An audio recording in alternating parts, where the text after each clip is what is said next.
हरे कृष्णा, राधे राधे। इस वीडियो में मैं आपको अहोई अष्टमी व्रत कथा सुना रही हूँ।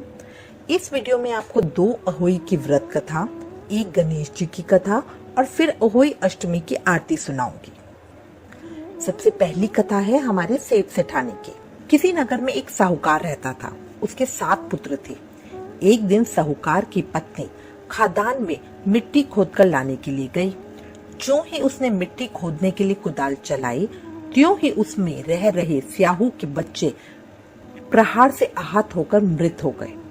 जब साहूकार की पत्नी ने कुदाल पे रक्त लगा देखा तो उसे बच्चों के मर जाने का बहुत दुख हुआ, परंतु जो कुछ होना था वो तो हो चुका। वह भूल उसे अनजाने में हुई थी। दुखी मन से वो घर को लौट आई और वो इतनी दुखी थी कि इस दुख के कारण वो मिट्टी भी नहीं लेकर आ सकी। इसके बाद जब स्याऊ अपने घर में आई तो उसने अपने बच्चों को मृत पाया। वो दुख से बहुत विलाप करने लगी। उसने ईश्वर से प्रार्थना की कि जिसने मेरे बच्चों को मारा है उसे भी पुत्र शोक दुख भुगतना पड़े।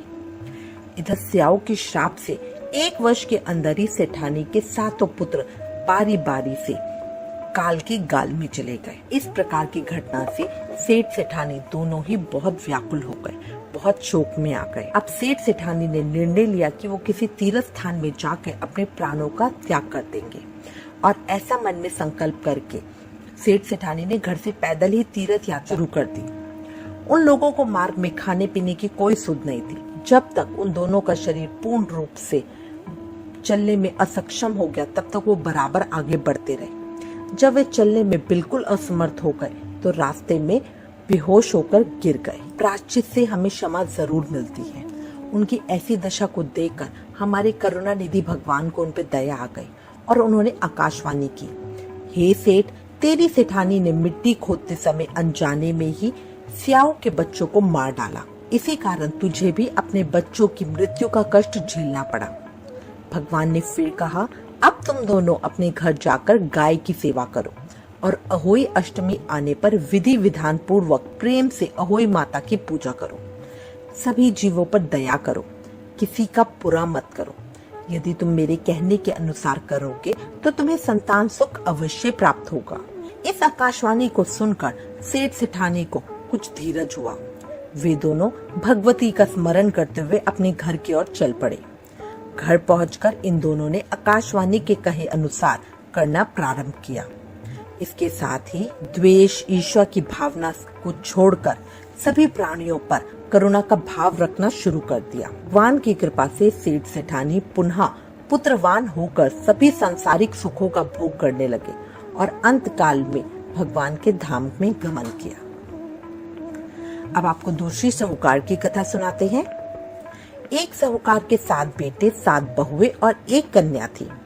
उसकी 7 बहुएं कार्तिक कृष्ण अष्टमी को अहोई माता के पूजन के लिए जंगल में अपनी ननद के साथ मिट्टी लेने के लिए गई। मिट्टी निकालने के स्थान पर ही स्याहू की मांद थी। मिट्टी खोदते समय ननद के हाथ से स्याहू का बच्चा चोट खाकर मर गया। इससे स्याहू माता बहुत दुखी हुई और वो लड़की को बोली कि अब मैं तेरी कोख बांधूंगी, इसका मतलब मैं तुझे संतान विहीन कर दूंगी। उसकी बात सुनकर ननद ने अपनी सभी भाभियों से अपने बदले में कोख बंधवा लेने के लिए कहा।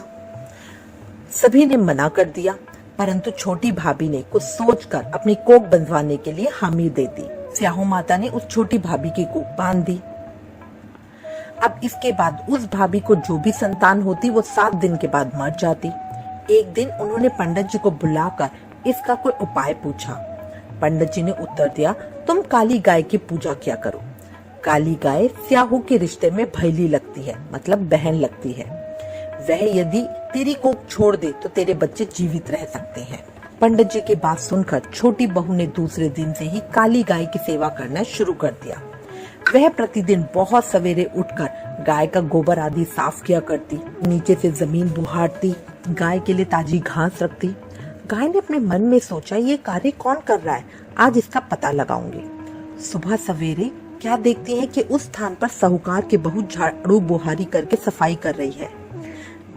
गौ माता ने उस बहू से पूछा, तू किस लिए मेरी इतनी सेवा कर रही है और तुम मुझसे क्या चाहती है? गौ माता उस बहू से इतनी प्रसन्न थी कि उन्होंने कहा, तेरी जो इच्छा हो वो मुझसे मांग ले। साहूकार की बहू ने कहा, स्याऊ माता ने मेरी कोख बांधी है जिससे मेरे बच्चे नहीं जीते। यदि आप मेरी कोख खुलवा दे तो मैं आपका बहुत उपकार मानूंगी। गौ माता ने उसकी बात स्वीकार कर ली और उसे अपने साथ लेकर 7 समुंदर स्याऊ माता के पास चल पड़ी। रास्ते में कड़ी धूप से व्याकुल होकर वो दोनों एक पेड़ की छांव में बैठ गए। जिस पेड़ के नीचे वे दोनों बैठे थे उसी पेड़ पर गरुण पक्षी का एक बच्चा रहता था। थोड़ी देर में एक सांप आकर उस बच्चे को मारने लगा। इस दृश्य को देखकर साहूकार की बहू ने उस सांप को मारकर ढाल के नीचे छिपा दिया और गरुण पक्षी के बच्चे को मरने से बचा लिया। इसके पश्चात उस पक्षी की माता ने वहां खून बहता हुआ देखकर ये सोचा कि साहूकार की बहू ने उसके बच्चे को मार दिया है। फिर वो साहूकार की बहू को अपनी चोट से मारने लगी। तब उस साहूकार की बहू ने कहा, मैंने तेरे बच्चे को मारा नहीं है बल्कि बचाया है। तेरे बच्चे को डसने के लिए एक नाग आया था, मैंने उस नाग को मारकर तेरे बच्चे की रक्षा की है। मरा हुआ नाग ढाल के नीचे दबा हुआ पड़ा है। बहू की बातों से वह प्रसन्न हो गई और बोली, तू जो कुछ चाहती है मुझसे मांग ले। बहू ने उससे कहा, 7 समुद्र पार स्याऊ माता रहती है, तू मुझे वहां पहुंचा दे। तब उस गरुण पंखनी ने उन दोनों को अपनी पीठ पर बिठाकर स्याऊ माता के पास 7 समुद्र पार पहुंचा दिया। स्याऊ माता उन दोनों को देखकर बोली, आप बहन बहुत दिनों के बाद आई। स्याऊ माता ने कहा, मेरे सिर में जुएं पड़ गई हैं, तो उसे निकाल दे। तब सुरही गाय के कहने पर साहूकार की बहू ने सिलाई के सहारे स्याऊ माता के सिर से जुओं को निकाल दिया। इस पर स्याऊ माता बहुत प्रसन्न हुई। स्याऊ माता ने उस साहूकार की बहू से कहा, तेरे 7 बेटे 7 बहुएं हों। सुनकर साहूकार की बहू ने स्याऊ माता से कहा, मुझे तो एक भी बेटा नहीं, 7 बेटे कहाँ से होंगे? स्याऊ माता ने उसे वचन दे दिया था। अब साहूकार की बहू ने कहा, मेरी कोख तो तुम्हारे पास बंद पड़ी है, उसे खोल दो। स्याऊ माता ने कहा, मैं तेरी बातों में आकर धोखा खा गई, अब मुझे तेरी कोख खोलनी ही पड़ेगी। इतना कहने के साथ ही स्याऊ माता ने कहा, अब तू घर को जा, तेरे 7 बेटे 7 बहुएं होंगी। घर जाने पर तो अहोई माता का उद्यापन करना, 7 अहोई बनाना, 7 कढ़ाई करना। उसने घर लौटकर देखा तो उसके 7 बेटे और 7 बहुएं बैठी हुई मिली। वो खुशी के मारे भाव विभोर हो गई। उसने 7 अहोई बनाकर 7 कढ़ाई करके उद्यापन किया। इसके बाद दीपावली का पर्व आया। उसकी जेठानियां कहने लगी, सब लोग पूजा का काम जल्दी से कर लो, कहीं ऐसा ना हो कि छोटी बहू अपने बच्चों को याद करके रोने लगे, नहीं तो रंग में भंग हो जाएगा। जानकारी करने के लिए उसने अपने बच्चों को छोटी बहू के पास भेजा, क्योंकि छोटी बहू के घर से रोने की आवाज ही नहीं आ रही थी। बच्चों ने वहां जाकर देखा और वापस आकर बताया कि अरे वहां तो उद्यापन का काम चल रहा है। इतने ही सुनते ही सभी जेठानियों से आकर पूछने लगी, तूने अपनी कोख कैसे खुलवाई? उसने कहा, स्याऊ माता ने कृपा करके मेरी कोख खोल दी। सब लोग अहोई माता की जय जयकार करने लगे। जिस तरह अहोई माता ने उस साहूकार के बहू की कोख को खोल दिया, उसी प्रकार इस व्रत करने वाली सभी नारियों की सभी अभिलाषाएं पूर्ण करें। उसके बाद छोटी बहू खुशी के साथ 7 उजमन करती है। इसलिए जब घर में लड़की की शादी हो या लड़का पैदा हो, उस साल अहोई का उजमन किया जाना चाहिए। अहोई माता की कथा के बाद गणेश जी की कथा सुने।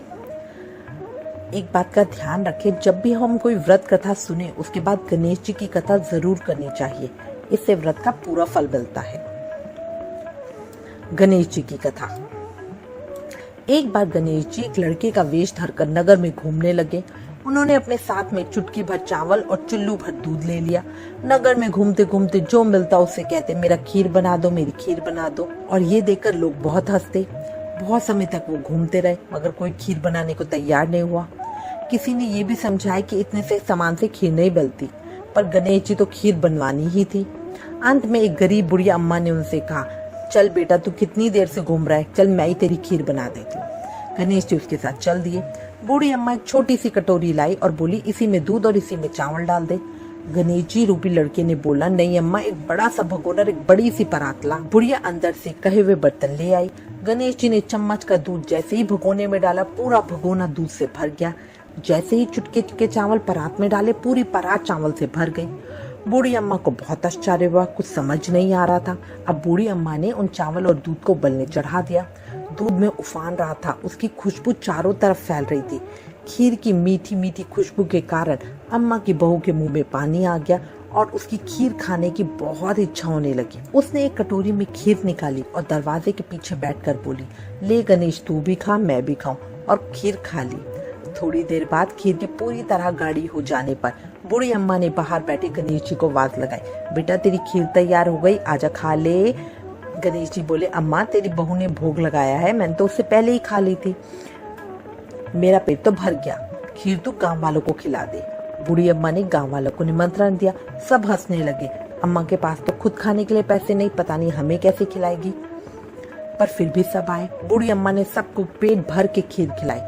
ऐसी स्वादिष्ट खीर किसी ने आज तक नहीं खाई थी। सभी बहुत खुश हो गए और खीर बिल्कुल खत्म नहीं हुई, भंडार भरा ही रहा।